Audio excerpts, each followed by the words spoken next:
अलीगढ़ मुस्लिम university के एक कोने पर मौजूद सर सैयद हाउस सिर्फ ईंट पत्थर से बनी एक इमारत नहीं है, बल्कि एक इतिहास है।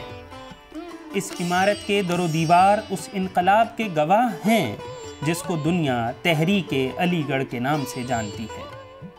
हिंदुस्तान के मुसलमानों में मॉडर्न एजुकेशन की शम्मा रोशन करने वाले सर सैयद अहमद ख़ान इस इमारत में 1876 से लेकर अपने इंतकाल यानी 1898 तक रहे थे।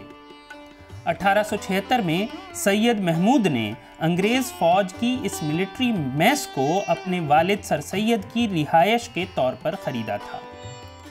1961 में भारत सरकार ने 1.5 लाख रुपए से ज़्यादा में इस इमारत को रिहैबिलिटेशन मिनिस्ट्री से खरीदकर यूनिवर्सिटी को सौंपा, जिसके बाद 1974 में प्रोफेसर खलीक निज़ामी की देखरेख में यहाँ से सर सैयद एकेडमी की शुरुआत हुई। आज इस एकेडमी में एक म्यूज़ियम है जिसमें सर सैयद की छड़ी, सोफ़ा, मेज़, दुशाला जैसी नायाब चीज़ें रखी गई हैं।